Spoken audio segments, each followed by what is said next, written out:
मेरे भाइयों, ये इस वक्त का फितना है। ये बेगैरत आके उम्मत को दीन सिखा रहा है, तफसीर सिखा रहा है, कुरान सिखा रहा है, हदीस सिखा रहा है। इसे क्या पता इसका ताल्लुक हदीस से है। मिर्जा, तू बकवास कर गया और तू इस दुनिया में भी घूम रहा है।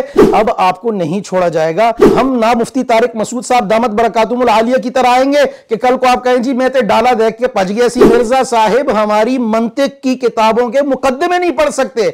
ये हमारी शरह ताजीब को ले ले, ताजीब को ले ले, कुतुबी को ले ले, सुल्लम को ले ले, ये उनके सालिबे कुलिये मुजीबे जुजिये बनाकर बता दे, हमें से मान जाए। और आजकल जिसने जो एक नया ड्रामा रचा रखा है, उस हनीफ कुरैशी को व्यूअरशिप नहीं मिल रही थी, प्रोग्राम्स में नहीं बुलाया जा रहा था। इधर से ओएस रब्बानी से प्रोग्राम लिए जा रहे थे, व्यूअरशिप नहीं थी, दर दर पे मारा मारा फिर रहा था। ईरानियन फंडेड चैनल्स पे हज़रत मौलाना मुफ्ती मुनीबुर रहमान साहब दामत बरकातुहुल आलिया ने हनीफ कुरैशी का ऑपरेशन किया और कहा कि यह खुद को फातिह जहलम करार दे रहा है। हज़रत मुफ्ती तकी उस्मानी साहब ने क्या अजीम जुमला फरमाया। बिस्मिल्लाहिर्रहमानिर्रहीम। इंजीनियर मोहम्मद अली मिर्ज़ा को जब उलमाए किराम ने दावत दी, मुकालमे की और कहा कि आइए बैठिए हमसे बात कीजिए, तो हमेशा एक जुमला कहकर पतली गली से निकल लेते हैं कि मैं तो डायरेक्ट फ़ाइनल खेलूँगा, क्योंकि मौलाना फजलुर रहमान साहब के हाथ पर 5 लाख उलमाए किराम ने बैत कर रखी है। इसी तरह मुफ्ती तकी उस्मानी साहब एक मसलक के बड़े हैं, मुफ्ती मुनीबुर रहमान साहब एक मसलक के बड़े हैं, बल्कि अब तो उसने मज़ीद जुर्रत करते हुए हाफिज़ ताहिर अशरफ़ी साहब को भी चैलेंज कर डाला कि ले आएँ, उन्हें भी ले आएँ, मैं उनको भी देख लूँगा। लेकिन मैं छोटों से ना बात करता हूँ ना बहस करता हूँ, मैं डायरेक्ट फ़ाइनल खेलने का कायल हूँ।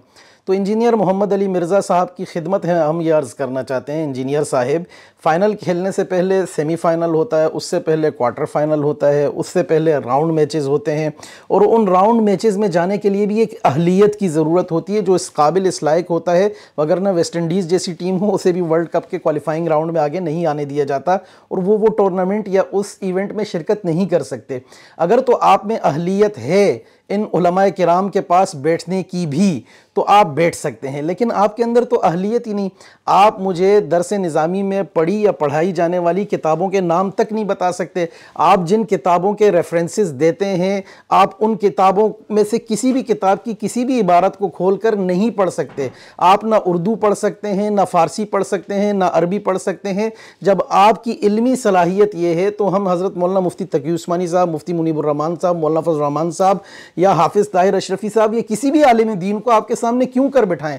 मतलब कोई भी गली का टुच्चा उठ के कल को कहेगा कि मेरे सामने फ़लाँ को बिठा दो, तो क्या उसके कहने पर उन आलिम दीन को बिठा दिया जाएगा? मिर्ज़ा साहिब, आप फ़कत खुद साख्ता जाली स्कॉलर्स के बजा में खुद चाहत फ़तेह अली ख़ान हैं।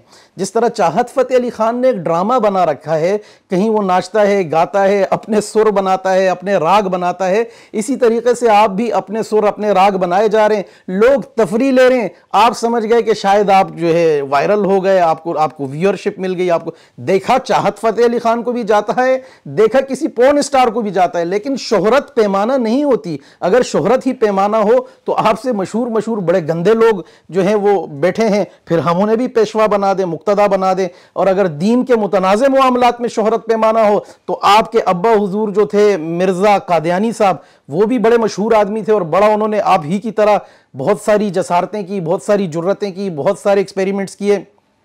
मिर्ज़ा जी, आपने जो अम्मी आयशा रज़ी अल्लाह अन्हा पर तोहमत बांधी, नबी अलैहिस्सलाम की तरफ झूठ मंसूब करके, उस हवाले से आपकी वीडियोज़ इंटरनेट पे पड़ी हैं।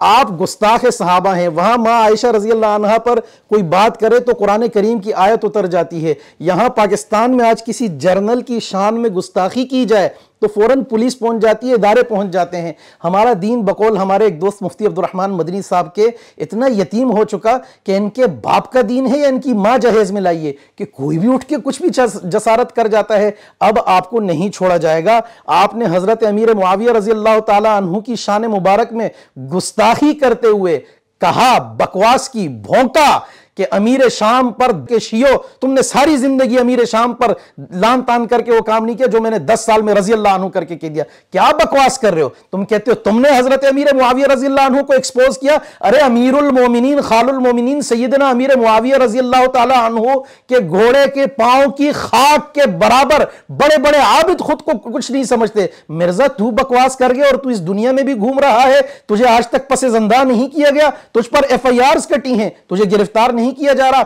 हम मिर्जा जी और उनके हवारियों से यह कहना चाहते हैं कि खुदारा वो लोग जो मिर्जा को सुनते हैं वो इस फितने से, इस बेगैरत इंसान से, इस जाहिल इंसान से हरगिज मुतासिर ना हो। 2 साल का हमारा तजवीद का कोर्स होता है, जो हम नूरानी कायदा या रहमानी कायदे से नहीं होता। हम जमालुल कुरान पढ़ते हैं, जमालुल कुरान के 14 लम्हे अगर ये 14 दिन में भी पढ़ के बता दे तो मैं मान जाऊं। ये बदबख्त कहता है मैं 1.5-2 घंटे में पूरी तजवीद सिखाता हूं। वीडियोस पढ़िए, इसकी यूट्यूब पे पढ़िए, आप खुद सर्च कीजिए, आपको मिलेंगी। यानी 2 साल में एक कारी जो तजवीद पढ़ता है, जो मकामात पढ़ता है, जो कवायद सीखता है, ये कहता है मैंने 1.5 घंटे में सिखा दिया। तो इसी तरह फिर मिर्जा साहब ने PhD भी 16 घंटे में कर ली होगी। इसी तरह मिर्जा साहब की तहकीक जो है वो कुरान मजीद पर, तफसीर पर आपके सामने होगी। जितनी कुतुब इसके सामने खुली होती हैं, उनमें से आप बुखारी शरीफ उठाए, मुस्लिम उठाए, अबू दाऊद उठाए, नसाई उठाए, जितनी भी किताबें हैं उन किताबों के मुकद्दमे ये पढ़ के बता दे।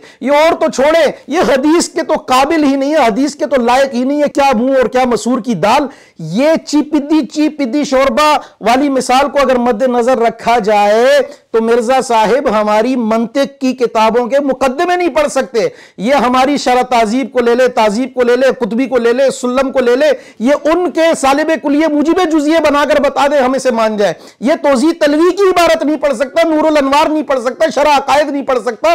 ये बेगैरत आके उम्मत को दीन सिखा रहा है, तफसीर सिखा रहा है, कुरान सिखा रहा है, हदीस सिखा रहा है। इसे क्या पता इसका ताल्लुक हदीस से है, इसका ताल्लुक कुरान से है? क्या कोई भी डॉक्टर उठ के ये कहे कि मैं आपका मकान बना रहा हूं, आपका बंगला बना रहा हूं, मैं बहुत अच्छी कंस्ट्रक्शन कर सकता हूं क्योंकि मैं डॉक्टर हूं, क्या आप उससे अपना बंगला बनवाएंगे? क्या किसी भी ऐसे इंजीनियर से जो हथौड़ी अच्छी बजाता हो, जो अच्छी छेनी बजाता हो, उससे आप अपनी टांग का या अपने दिल का इलाज करवाएंगे? मेरे भाइयों, ये इस वक्त का फितना है। और इस फितने को भी क्या फितना मैं कहूं, बकौल हजरत शेखुल इस्लाम साहब दामत बरकातुहुमुल आलिया, हजरत मुफ्ती तकी उस्मानी साहब ने क्या अजीम जुमला फरमाया, क्या अजीम जुमला फरमाया कि इस तरह के फितने आते हैं, चले जाते हैं, हवा का एक झोंका होते हैं, 4 दिन की चांदनी, फिर अंधेरी रात है। और आजकल जिसने जो एक नया ड्रामा रचा रखा है अपने हमजोलियों और हम नवाओं के साथ मिलकर, उस पर भी मैं बात करना चाहूंगा कि मुफ्ती हनीफ कुरैशी और ये रब्बानी उवैस रब्बानी, ये दोनों तशय्युअ और राफजियत के ना सिर्फ मानने वाले पैरोकार, बल्कि हनीफ कुरैशी के शागिर्दों ने और साथियों ने और उसके मसलक, उसके सेक्ट के लोगों ने बता रखा है कि हनीफ कुरैशी ने सैयदना अमीरुल मोमिनीन अमीर मुआविया रज़ी अल्लाह ताला अन्हु पर कई मरतबा तबर्रा पड़ा, बकवास की, उनकी शान अक़दस में गुस्ताखी की है। उस हनीफ कुरैशी को व्यूअरशिप नहीं मिल रही थी, प्रोग्राम्स में नहीं बुलाया जा रहा था।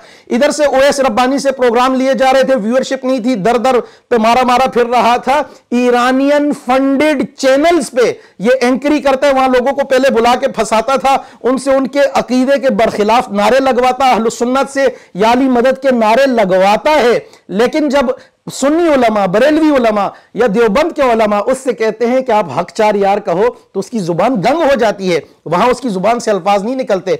तो तशय्यो और राफजियत के ये 2 नुमाइंदे, हनीफ कुरैशी और ओवैस रब्बानी और मिर्जा जहलमी, ये तीसरा, इन तीनों ने मिलकर गठजोड़ किए, कट किया कि किस तरह से व्यूअरशिप बनाई जाए, किस तरह से ड्रामा क्रिएट किया जाए और हमारी जान छूटे। ये सारा जो ड्रामा हुआ उसमें ये तीनों शरीक है। पहले से मशवरा था, ना मुनाजरा होना था। हमारे उलमाए देवबंद ने पहले से, हमारे उलमाए बरेलविया ने पहले से, हमारे उलमाए अहले हदीस ने पहले से बता रखा था कि यह मुनाजरा नहीं होगा, क्योंकि तीनों गुस्ताख हैं और गुस्ताख गुस्ताख को कभी नहीं हराएगा। तो हुआ ये एक ड्रामा बना, वो आए, ये नहीं मिला, वो चले गए, वो भी जीत गए, ये भी जीत गया, ओवैस रब्बानी की भी वाह वाह हो गई, तीनों को व्यूअरशिप भी मिल गई, तीनों का काम भी बन गया। हालांकि तीनों गुस्ताख हैं। हजरत मौलाना मुफ्ती मुनीबुर रहमान साहब दामत बरकातुहुमुल आलिया ने दौरान सबक, दौरान तदरीस बतलाया, मुनाजरे उसूल बताए और हनीफ कुरैशी का ऑपरेशन किया और कहा कि यह खुद को फातिह जहलम करार दे रहा है। एक लफ्ज ना कहा ना सुना और उठ को खुद को फातिह जहलम करार दे दिया। हम आज की इस वीडियो और इस ब्रॉडकास्ट में एक पैगाम मिर्जा जहलमी साहब को देना चाहते हैं। मिर्जा साहिब या उनका कोई भी स्टूडेंट सुन रहा है, आप पढ़े लिखे लोग हैं, माशाल्लाह सेंसेबल लोग हैं, अगर मिर्जा साहिब चाहते हैं मुनाजरा करें, मुकालमा करें, वो एक कैमरा ले। एकेडमी में वैसे भी वो कैमरे के सामने बैठ के सारी जिंदगी उन्होंने गुजारी है, अपने कैमरे के बलबूते पे वो इंडिया से फंड भी ले रहे हैं, वहां से पैसे भी आ रहे हैं। ये कैमरा सामने रखे, हमारे साथ बात करें, ऑनलाइन मुकालमा करें। आप भी वहां से ऑनलाइन आइए, हम भी ऑनलाइन आते हैं, पूरी दुनिया देखेगी, लाइव सेशन होगा, मौजू आप रखे, उन्वान आप रखे, बात हम करेंगे। हम ना मुफ्ती तारिक मसूद साहब दामत बरकातुहुल आलिया की तरह आएंगे कि कल को आप कहें जी मैं तो डाला देख के पच गया सी, मैनू अम्मी ने मना किया, अम्मी जी ने नहीं, जी अम्मी जी मुझे मना करती हैं। और ना आपकी ये जो मुशावरत वाला ड्रामा हनीफ कुरैशी और ओएस रब्बानी के साथ आपने घड़ा और रचाया, ना इस तरह से करेंगे। हम ऑनलाइन आते हैं, इंटरनेट का दौर है, जदीद दौर है, चैलेंज कबूल कीजिए, मुनाजरे का, मुकालमे का, बहस का। आइए, हमारी पुश्तों में कहा जाता है दा गज दा मैदान, इंशाअल्लाह आपको जहलम पहुंचा कर आएंगे।